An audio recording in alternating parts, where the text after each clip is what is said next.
Welcome, everybody. I'm Mary Linda Moss, and I am an artist, activist. Um, uh, Started Northeast Los Angeles Alliance for Democracy in November with several other local folk, and we've been active ever since. And as Ken, who's one of the members of the group, we've been designing, building, and flying the plane at the same time.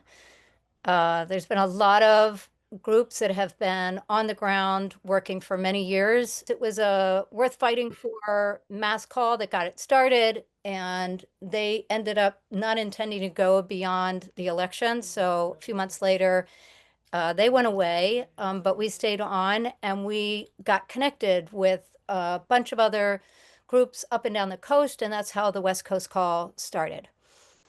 We have kept it up every month since. And last month, we got a group who has started putting together a structure so that we can keep it going. Tonight, as I think you all know from your own groups and what's happening locally, and if not on the email, that today is Good Trouble lives on in John Lewis's name. 5 years ago, he passed away, and the John Lewis Foundation had created this amazing day with events all over the country. The last I heard, it was 1,500 events. That was a week ago. I'm just going to read a little bit from Good Trouble, coined by civil rights leader Congressman John Lewis. Good trouble is the action of coming together to take peaceful, nonviolent action to challenge injustice and create meaningful change. The civil rights leaders of the past have shown us the power of collective action. That's why on July 17th, 5 years since the passing of Congressman John Lewis, communities across the country are taking to the streets, courthouses, and community spaces to carry forward his fight for justice, voting rights, and dignity for all. So I'm going to keep it simple, but there's a lot of people who've been out there today making good trouble and standing up for what is right here in the country. Jennifer Gutierrez is here from CLUE. Clergy and Laity United for Economic Justice. Frida was talking about a specific campaign that is inspirational that you're doing here in LA weekly, but I wonder if you can start, Jennifer, with the new campaign that you're doing for the next upcoming year, the Deaf Justice. Sure, I'd be happy to. So we've been doing a number of, well, first of all, let me just, since it's Good Trouble Day, I need to say that CLUE, the group that I work for, was founded by Reverend James Lawson, who was the primary one of the primary strategists of the civil rights movement, a close friend of Dr. King, and was the primary trainer in nonviolent resistance for folk in the civil rights movement. So he's the one who trained John Lewis in all of the actions that he took place in during the civil rights movement. So just wanted And you're having your training that you're doing now is in honor of him, or there was something that recently you guys. So we offer, up until his death just last year, Reverend Lawson used to offer monthly trainings at Holman United Methodist Church in South LA in nonviolent resistance. And so we're carrying on that legacy, continuing to do those monthly trainings. The next one is, I will tell you, it's at the end of July. And we could put that in the chat for you. July 26th, which is a Saturday. So it's a Saturday morning, 9:30 to noon. And this one, they kind of have different themes. This one is focused on immigration. So we have speakers that were talking about nonviolent resistance, kind of in the context of immigration response. And then there's always the second portion, like about an hour and a half of practice of de-escalation techniques and role plays and things so that we can practice nonviolent activism. So that's a monthly series that we're doing at Holman. United Methodist. Wonderful. Thank you. Yeah, and we also participated we were one of the organizers. Last week we trained 1,400 people in LA at the LA Convention Center in partnership with the LA Federation of Labor in nonviolent resistance. So I think it was probably the largest nonviolent resistance training ever. Um, Definitely a 101. It's hard to train that many people like really in depth, but hopefully it whet a bunch of people's appetites so that they are more prepared and wanting to get more interested in this. So yeah, so that's a piece of our work. The other thing, Deaf Justice, that Mary Linda mentioned, DEF stands for Diversity, Equity, and Freedom. And this is a project that came out of CLU has a bunch of like committees, we call them. Normally they're geographic, but we have one of them that's Black Brown Clergy Community Coalition. And so it's Black and Brown clergy and lay folk, but people of faith who get together on a regular basis, monthly, and talk about issues that are close to them. Typically, they have worked on kind of local issues in LA around oversight for the sheriff, police accountability, that kind of thing. And they have worked quite a bit on immigration as well. And so this newest initiative was launched on July 3rd and with a really cool action. It was a car caravan from different parts of the county and some from other counties into the center of LA. And then there was some singing and speeches and different things that happened there. We did a march around the detention center in the style of if anybody knows their Old Testament scriptures of Joshua, who marched around the walls of Jericho, blew the trumpets, and then the walls came tumbling down. So we did that around the detention center in LA. We had talked about writing a press release and sending it to the Pentagon and making them deny that the walls had not tumbled down, but we didn't end up doing that just because nobody had time. But we had a good time anyway. It was a great action. I was a part of some of one of the groups that came in from Pasadena, and I know people came from all over the greater LA area. It was great. And so what this is launching is an ongoing program of divesting and investing. So divesting from what Reverend Lawson would call plantation capitalism, which is like an extractive economy where money is taken out of basically money is made on the backs of low-wage workers and people of color in particular, and then extracted from local communities by big corporations. So trying to divest from that type of economy and investing in local economies. So we're going to be working on the easiest kind of point on that is coffee. So we are encouraging folk to delete the Starbucks app from their phones and stop using that because that's a big corporation that just extracts money from local communities. They tend to be anti-union as well. And instead, we have one of our interns working on a map of kind of local coffee shops that we encourage folk to use instead. And so we're going to be doing other events at coffee shops, inviting folk to come sing or do poetry or something like that to kind of encourage community investment as well. So we'll be looking at other industries. That's just the kind of easiest first step because everybody likes coffee and there's a bunch of local coffee shops. So that's the Deaf Justice campaign from our Black Brown Clergy Community Coalition.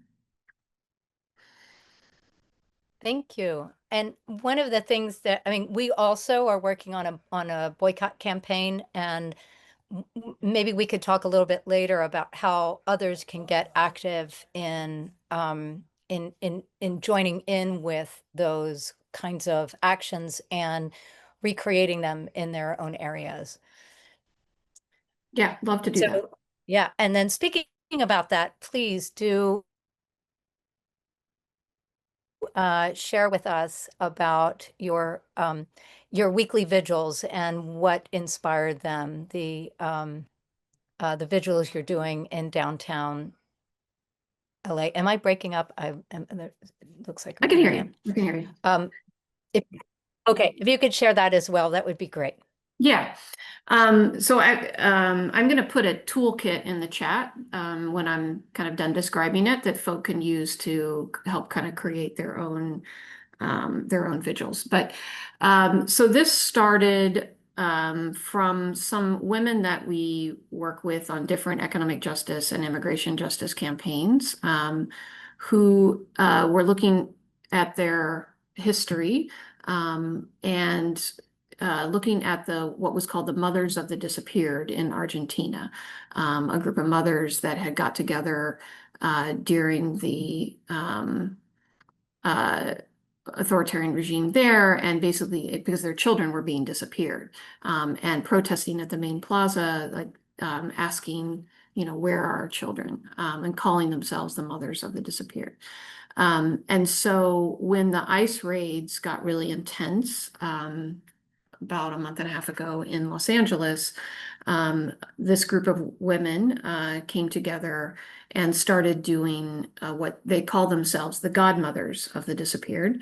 And it's a group of women of faith of different faiths. We have a few young rabbis, young women who are helping lead it, as well as a Catholic woman. She's actually an ordained Catholic priest, which I know is complicated, but she can tell you that story sometime. And some other, lay folk as well, who get together weekly. They do it Tuesdays at noon because that's what worked for them, at the downtown LA detention center. And in LA, the detention center and the federal building where people have their like immigration court dates are like adjacent buildings. And you actually not just adjacent, they're connected. But so they always start out in front of the building where people are waiting in line for their immigration court to get into the building, like go through security or whatever, because we want folk to see us there. And they'll do like a big, prayer and maybe a speech or something there. And then they walk around the side of the building to the back of the building where the white vans, where ICE is, bringing people into the detention facility, goes in and out. And right now in LA, that space it was being guarded by the National Guard, but now it's Marines with their uniforms and like overpowered rifles, standing around behind the building, guarding that space. And so then we move around to the back there. And it's been, I would say, anywhere from like 20 to 50 women, a few men as well. Men are obviously welcome. It's led by women. And again, we'll read basically a statement that will be in the toolkit that talks about the mothers of that we are the godmothers of the disappeared. We are here to demand the release of our children. And then also, saying to the Marines or the National Guardsmen there, we are also your godmothers. And we also call on you to put down your weapons and be free from this system that is also oppressing you. And then they have always done a ritual. It doesn't have to be, if you wanted to do this in your area, it doesn't have to be the same ritual, but the one that they have done is they take turns bringing flowers and kind of pass them out. And then one by one, they'll go up and lay a flower at the foot of one of the Marines. And they can say a prayer for or they can just say, please release our children, or whatever it is that they want to say. They lay their flower there at the foot of the Marine and then move on. There's a beautiful picture we have. It was in one of the publications of like this National Guardsman, and he has this big, he has this kind of plexiglass shield in front of him, and then at his feet there's this pile of flowers. And if you zoom in on the guardsman's face, it's like you can tell he's like trying really hard not to cry. And that's happened several times. With both the Marines and the National Guardsmen, they do tend to get emotional. Like this is like they don't want to be there either, right? When we're doing this action to make sure that it's not like you evil person inviting them a different into a different space, right? Important because one of the things that I think is important, and many people are saying is important, and when we're talking about fighting against the current regime, is about drawing defectors. It's about getting folk who may not agree with us on everything, but know that what they're doing is wrong, right? And do the wrong thing and don't know why they're there, right? That's a piece of it too, is inviting them into that kind of new understanding of the work that they're doing. Then we had a group of women in Orange County who kind of like this model. And so they've been also doing weekly vigils, women led. They've been doing it a little differently. They have been moving around. So they've done a couple at different Home Depots. They did one at the Santa Ana City Hall. And so just, they've kind of picked different targets. And so you have to follow along and like know where they're going to be that week. It's the same time. It's Thursdays at noon. But they move around. So I'm going to go ahead and put the toolkit in the chat.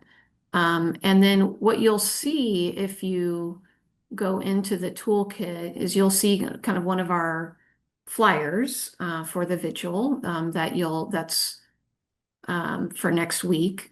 It says Tuesday. Actually, it's not for next week because it's June. But anyway, it's an old flyer, but it says every Tuesday. But there's different links there where you can read about the Godmothers of the Disappeared.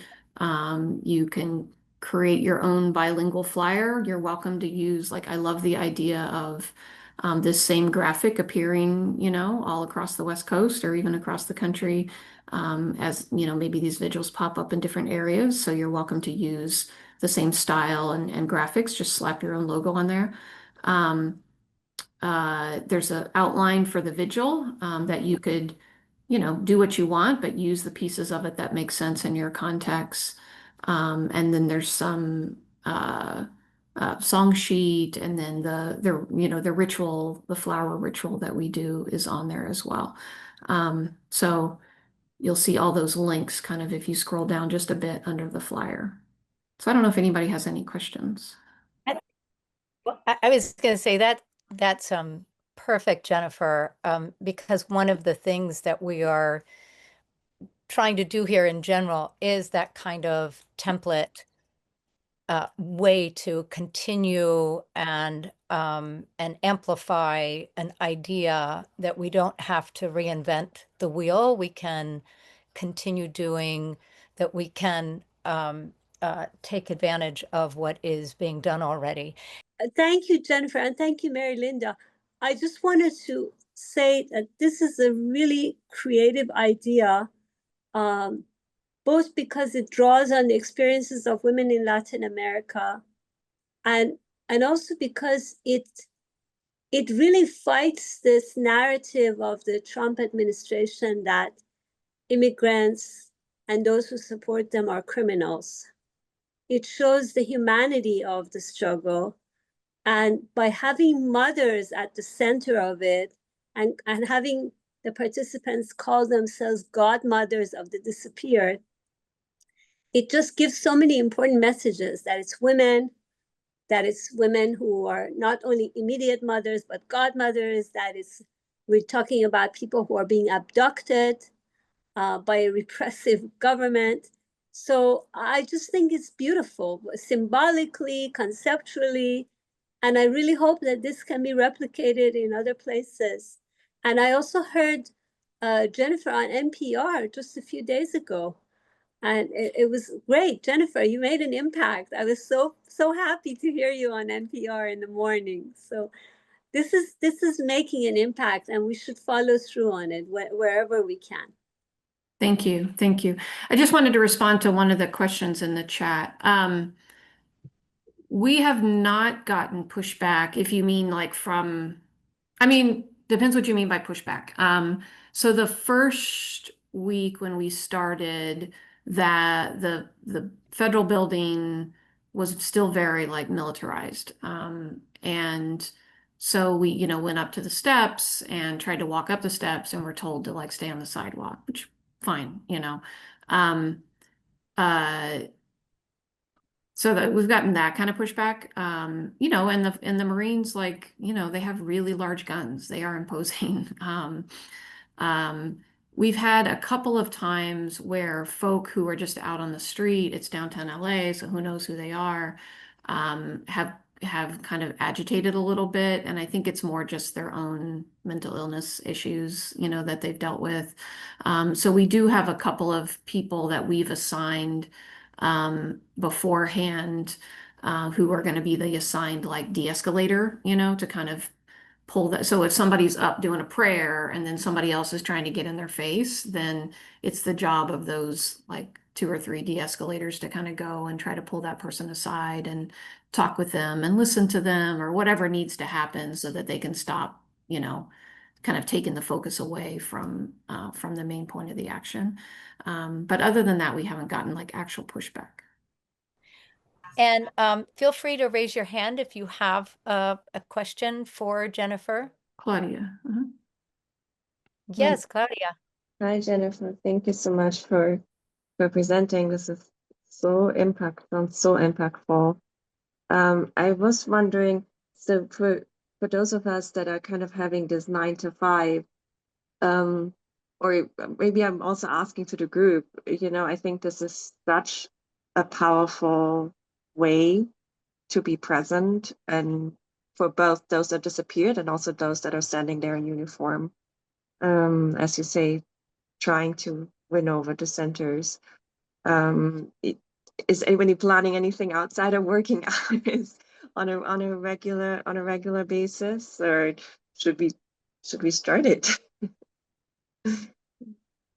Yeah, feel free to pick any hour that works for you and your group. Yep. I just want to acknowledge, if people are not familiar with Clue's work, it is really beautiful and powerful. I'm grateful that you guys are there doing it. Thank you. Appreciate that. Yes.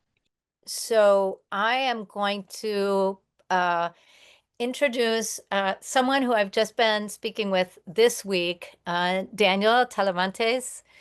Daniel has been working with a number of groups who have been doing mutual aid and has come up with this fantastic online program that I'll let him speak more about, that is connecting people to mutual aid organizations in their area. And I asked him to come on because one of the things that we feel is critical, obviously, from what I was saying earlier, is the coalition work is critical to having the greatest impact. And the work that Daniel is doing is priceless in terms of connecting up groups and people who are wanting to support those groups. So Daniel, can you just share a little bit about what it is that you're doing and how and how people can connect? I want to say right now it's Mutual Aid LA, but we're talking about expanding, and it's one of the reasons we wanted Daniel to come on to the West Coast call today, so that we can start creating a larger footprint for what they're being able to do. Thanks. Yeah, hi everyone. I'm Daniel. First and foremost, I'm a professor at UC Davis, so I teach at the Chicana Studies Department. I've worked with organizations, both social and environmental justice groups in East LA for several years now, about 4 years.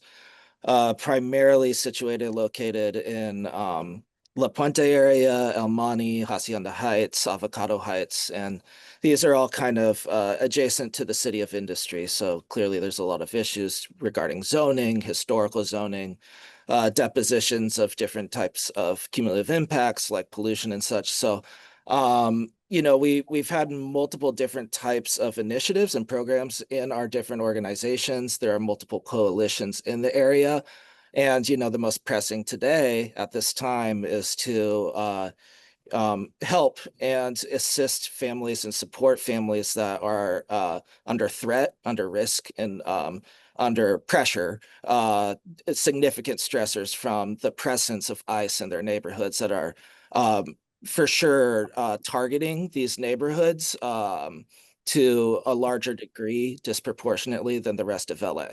And so what the mutual aid, it emerged in the fires, specifically a lot of these networks and these mutual aid these groups to assist those who were more or less affected by the smoke, were affected by family members having to relocate, or those who were displaced. And it's now kind of evolved into being a network to help these families that are too afraid either to exit their houses, or those that are possibly being surveyed or being tracked by police, by ICE. And so what this mutual aid service does is, one, is not just locating different areas for people to for us to solicit help and aid, because there's a lot of people who are interested in providing those services and wanting to get involved. So one is that, but on the other hand, on the back end, it's also a lot of times looking at or providing a way, an outlet for people to access us. So for people to say, hey, we need groceries to be delivered to this location. We need groceries here. We need medical supplies. We need someone to go to the pharmacy and pick something up. We need, this type of immediate or urgent action in order to help our family out. And so the services kind of emerged from that. And so what we were dealing with right when the ICE entered an occupied Los Angeles is that we were dealing with urgent need and necessity to build an infrastructure so that we can get this type of collaboration and this type of communication going, but then also to facilitate these grocery deliveries and also possibly get the help of individuals who were interested in getting involved. And so originally we were working off different platforms like Google Drive, but Google Drive is a little difficult to ensure confidentiality, to ensure protections. So we have Crypt. Crypt in itself is kind of another difficult program due to its efficiency. So it's not technically sound in its ability to be useful on an urgent matter, but it is safe, and it is, provides a confidential space to store information. But also in the same way, there's just different visual platforms that we could use to allow people to just have a really clear, easy way to identify where they are in the closest organizations to them and how they can help there, or reach out to them for grocery services or mutual aid services. And so then we decided to produce a map. Mapping is a big part of the environmental justice stuff, tracking pollution, tracking different neighborhoods and zoning opportunities. And so it was just a pretty easy identifiable fix, and it's been relatively successful. A lot of the organizations that were a part of this have been thankful to be able to just allow to share this resource and to get the help that they need. So it's really scalable. That's the nice thing about a map, is that you can, once you get access to it, once you have access to this technology and have someone that can use it, it becomes very useful to provide these services and aid and support. One of the questions that I had was, how are these people who are in need finding the local groups? Yeah. That's one of the pieces. I knew you're going to explain how people, how the map works, but how are these groups reaching out to the communities? Is this something that has been developed over many years? Yeah. So cultivation through different initiatives like food drives, going out into different town hall meetings to share literature, to have sign up lists for emails, but also just, family members and communities. I mean, most of these the neighbors in this area this isn't like a type of region where people are moving in and out a lot of times. These are families that have been here for generations and stuff. So you have this type of infrastructure already laid in that sense too, which is an important factor to think about if you're working with different communities. Like you mentioned, Highland Park. I lived in Highland Park. People are bouncing in and out of there really quickly. Gentrification's happening. Like it's much more difficult to, create these networks based off of, long-standing kind of trust building and long-standing types of efforts to support the community. So there is this very specific type of reality to the way that mutual aid works in East LA, but there's a very specific mutual aid that exists in every single different community and region. And that's really important is while there's replicable technology, while there's infrastructure, a really important, a deeply necessary and dire importance in mutual aid is that it has to be situated. It has to be understood and contextualized within its culture, within the people that actually live there, or else it doesn't work. And people can sniff Right. out the kind of like Right. the fraud of it. So it's really essential that the people who are running these mutual aid that are starting them are like embedded and like deeply kind of involved for a long period of time, because to build that trust, to build those connections, especially when people are giving out their confidential information that want you to enter Sure. their house with their groceries, especially when ICE could be right outside. It's a deeply like significant trust building exercise. One of the most critical pieces there is that there's a deep listening and a really looking and asking for what support is needed as opposed to coming in with an idea Yeah. ahead of time. So even if one is trying to support a community, um, really paying attention to how how you're showing up Yeah. and without an idea ahead of a time and really asking and then really listening to what is it? How can I be of service? What is it that you need? And then, like you said, what are the challenges? Like, what are the challenges for people to find? And what are the challenges for people to trust? So all of that is so Yeah. thank you for sharing on that, because I think if because in order for this to work and to expand, we need to have the groups developing in different areas, find the groups and have those groups working effectively with the communities. Hey, you have a question? Hi, everyone. Oh, My question is, I'm part of a planning group to have a Black and Brown healthcare, health fair next April, and we're starting the planning now. And I live right by the border in Tucson, Arizona. And so, ICE is everywhere.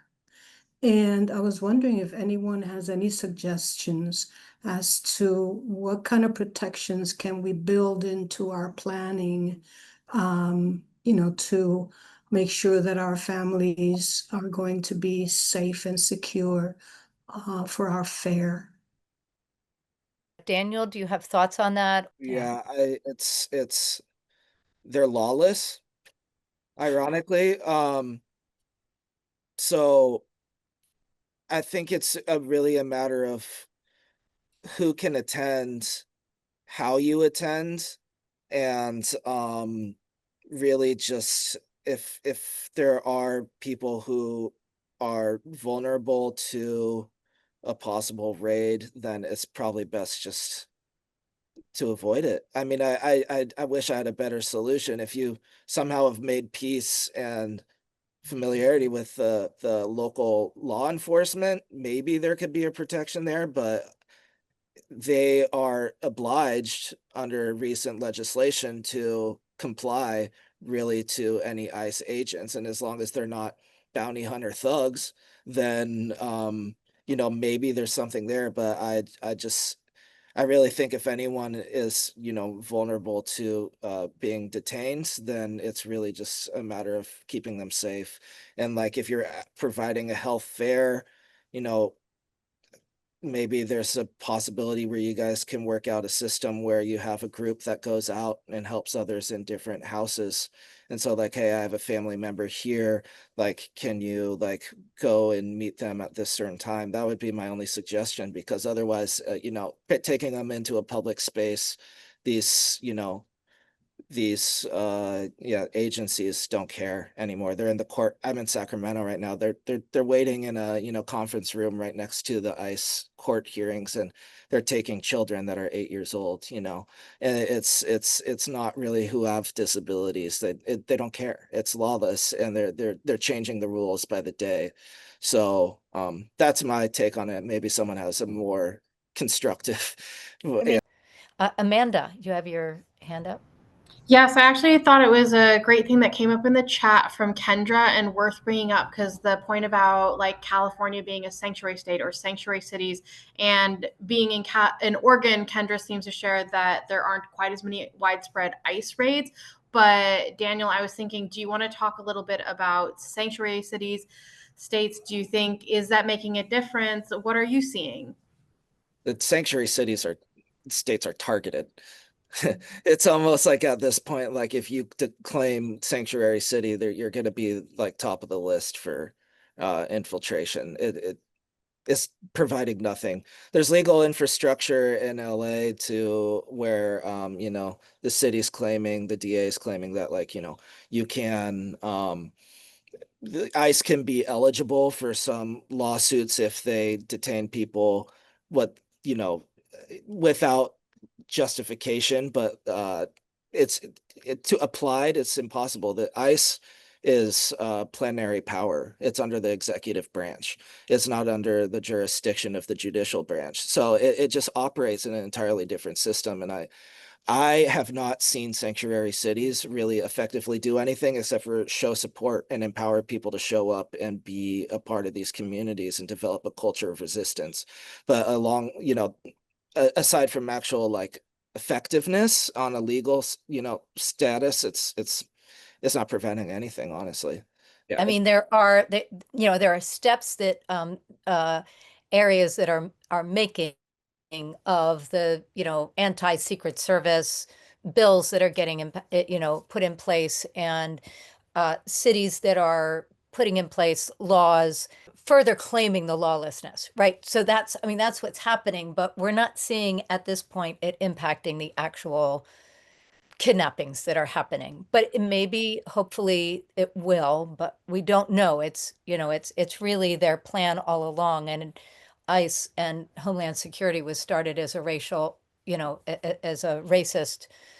It's a violation of our constitutional amendment, the Fourth Amendment, search and seizure. But there's a literal clause in the Border Patrol's work, their duties, that says if you're Mexican appearing, you're subject to, and that comes from the 1930s, 1940s, and that's still baked into the actual infrastructure of what they do. So, right. Yeah. So there's a lot of work to be done, and it's important that we are all standing up for it. I feel like, you know, people are talking about, if, you know, I've seen, you know, if you wonder what you would have done during, you know, Nazi Germany, you know right now, look at what you're doing.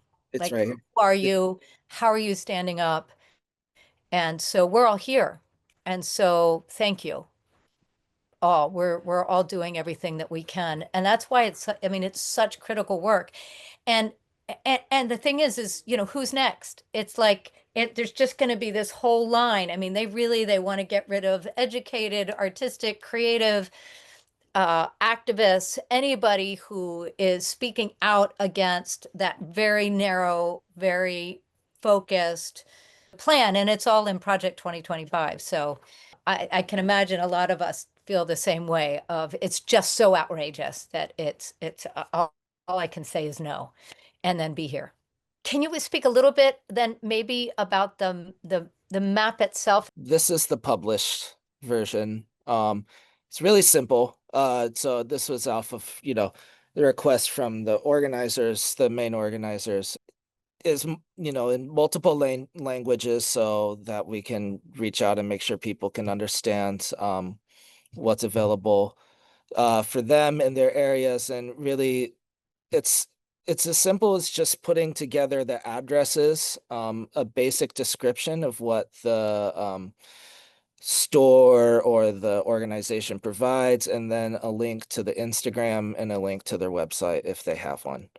And so you can move around the city where you are. So if you're in El Monte, you have Montelesia.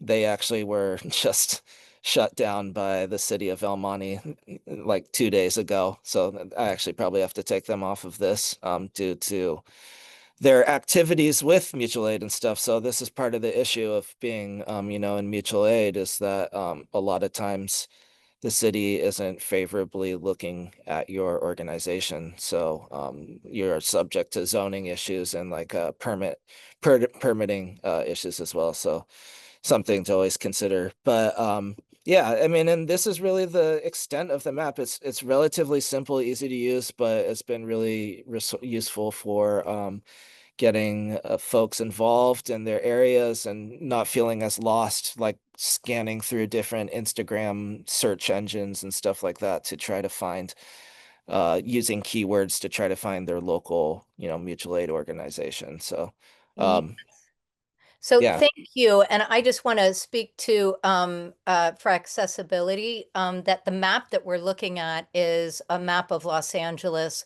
that has yellow icons where in the city these mutual aid groups are located.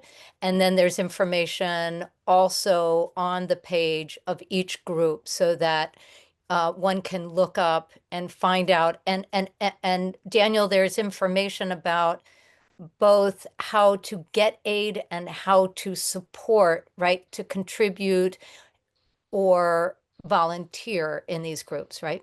Generally, yeah, on their pages, they're very explicit about that. So this has gone through different iterations and it's become more simplified because multiple reasons. One, out of protection, some of these organizations are vulnerable, so I don't want to give all the information right away on here. Some ask you to join before they provide provide like details of where they're going to provide mutual aid or how you can volunteer yourself.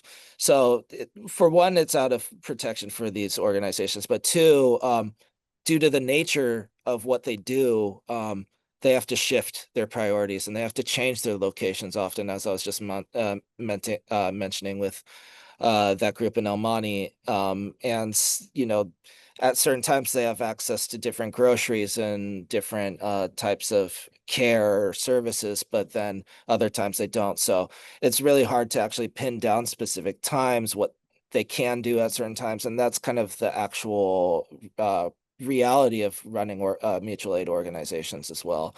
So that's the simplicity of it. But if you access their Instagram and website and you're up to date with it, then they always like kind of share with you what they're doing, where, and how you can get involved.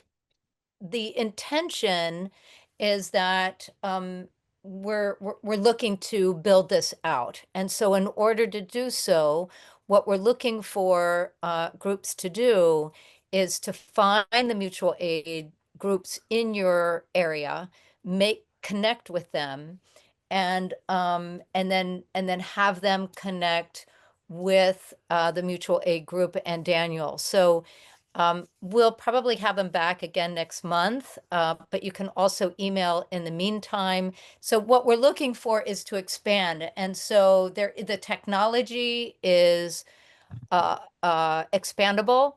And so if you are anywhere up and down the coast, we would love to do the same thing for your areas. Claudia? Looking at your map, it reminded me of a map and that by 211. I don't know if your LA 211 is a number that anyone can call if they are looking, for instance, for churches that have a warm lunch or food banks that are open, and they have actually a map similar. I mean, not similar, because yours a treasure, because you have these other organizations there. in part they're churches, but they could be food banks, they could be those sort of support mechanisms. But I do wonder, since they have already done, they basically have a huge phone book of these kind of organizations, if that could be helpful to potentially marry those resources. It's incredibly helpful. Thank you, Claudia. And Amanda? Sharing from the chat, we had Linda asking what's available in San Bernardino County. I know we're talking locally to LA, but I guess especially within our coalition, do you know of any other similar groups that we can pass this to, or is it something we're building and hoping will kind of come up in our coalition? As far as mutual aid goes, I don't know off the top of my head, but this is definitely like the importance of doing the outreach and getting it out so we can add them to a map like this or another one that features different areas expanding outside of LA as well. Coming to a neighborhood near you. Yeah. And you guys can help. I mean, that's the thing about this work, about coalition work, is that if everybody reaches out to a few people, and then brings it back, And then it will grow. yeah, and I do, and that's the part of the networks and the coalition building is I know I'd have 4 or 5 people I can contact right now and find that answer for you. So you can also email me if you want, and I can ask them and hopefully respond. Well, thank you so much, Daniel. Thank you for your work and for helping us understand it tonight. I'm we're really grateful. Yeah, I appreciate the opportunity. I certainly, and we'll have you back. Thank Great. you.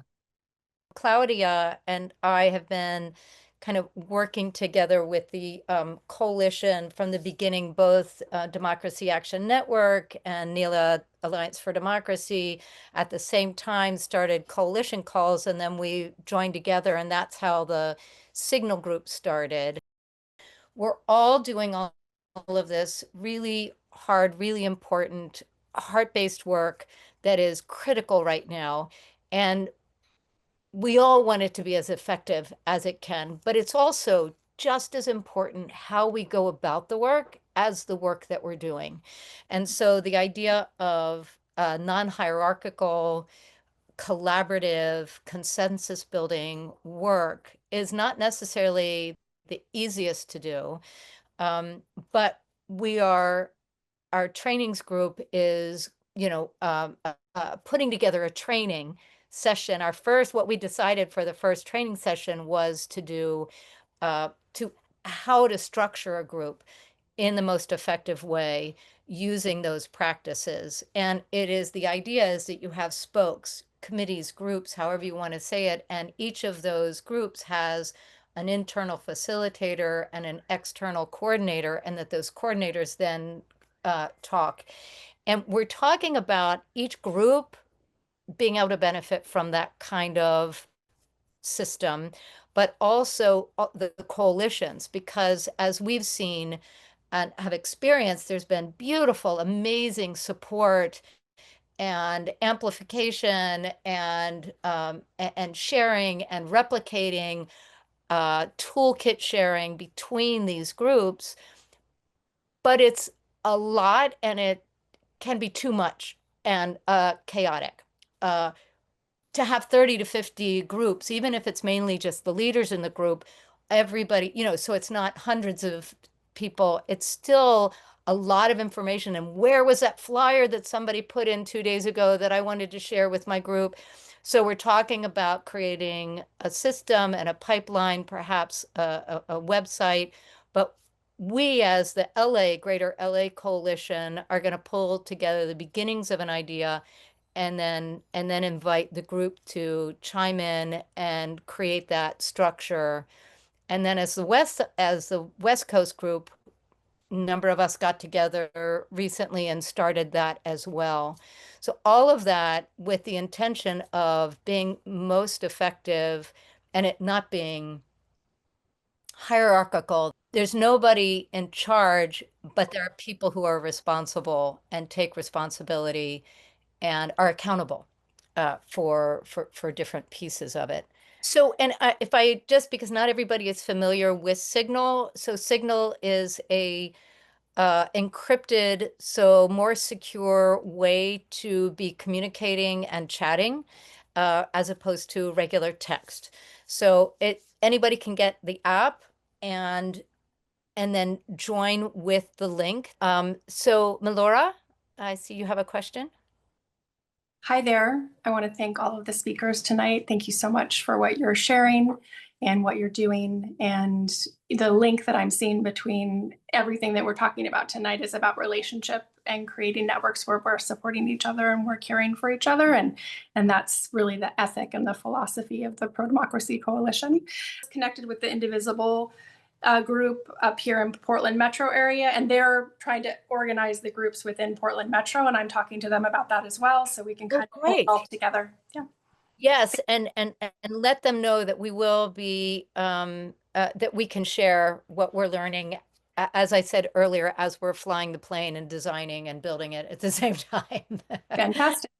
That's the way it works. All right, thank you so much. And Linda? Mm-hmm.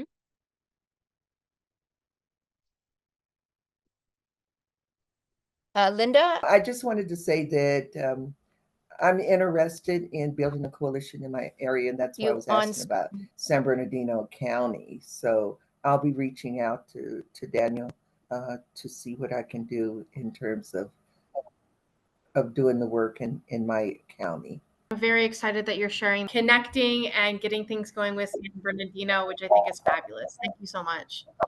So I put NELA Alliance for Democracy in there. That is the local group, our local group. And on there, we have programming, actions, how to get started, resources. You can also sign up for a weekly email. Claudia, still here. Dan also has a similar website. If there are other groups that have websites, this would be a great time to put them in the chat. What I put there is we have a program on Sunday morning, Lessons from Ukraine, for struggle against authoritarianism and fascism in the US. We have a journalist, soldier, who has written a book that that is, I will put a little bit more information. You can sign up on Mobilize for that.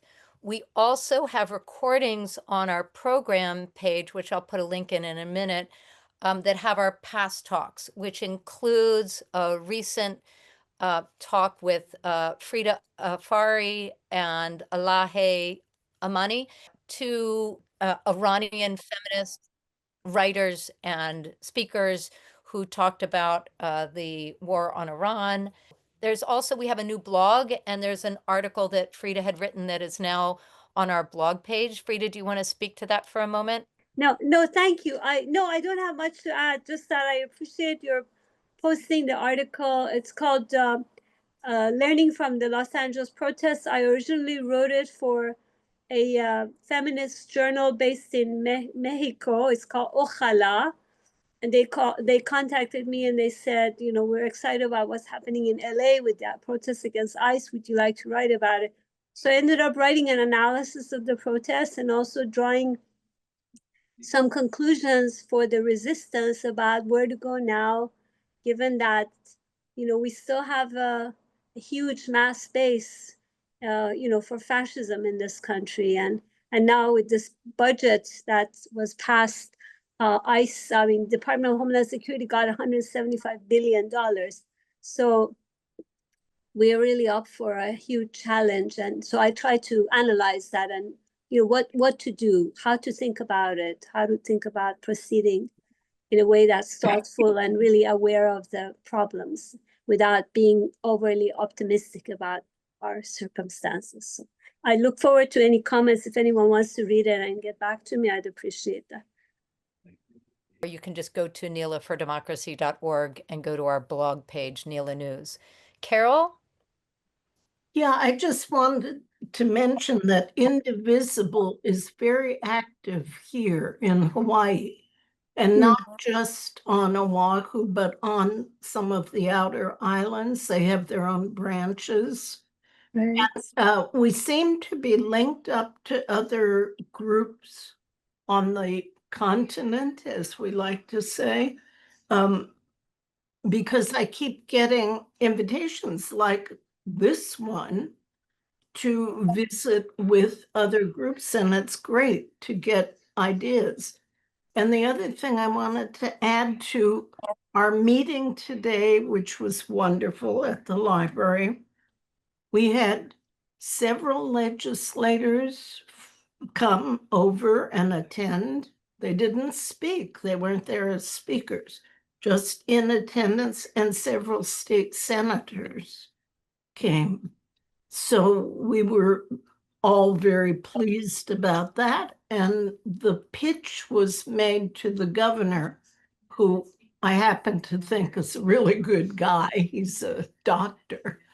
And he really took us through COVID very nicely. A special pitch was made to him. He wasn't there, but he'll know it anyway, to make ICE lay off, because they're also here and nobody likes the fact that they're here. This is a very mixed society, and the Japanese have a lot to say about that because they remember World War II. And so that's all I have to say. It's been wonderful. I have to go watch my local news to see how they covered our demo. Yeah. Thank you, Carol. It's great to have you here, and I hope we see you again. I hope so too. So we are just about out of time. And I know it was a great group. It was definitely a smaller group tonight, which means a lot of people were able to get out to their actions in person, which is fantastic. I appreciate all of you coming, and we look forward to next month's meeting. And in between, please do join the Signal chat if you would like to help support, or email us, or put your email in the chat if you would like to be a part of keeping this going, because it really does take the more hands, the easier the work. So is there anything else that anybody has to share? Thank you, Lynn. Thank you, Mary Linda, and thank you, Amanda. Yes, thank you. Thank you all. Thank you, Frida. It's always great to have to be in collaboration with you. And Amanda, thank you for jumping in and supporting and becoming a part of this. And thank you, Melora. We look forward to more from you as well. All right. Well, good trouble, all of us. Let's all keep making good trouble, standing up for what is important and right and true. Yes. Good night. Good night, everybody.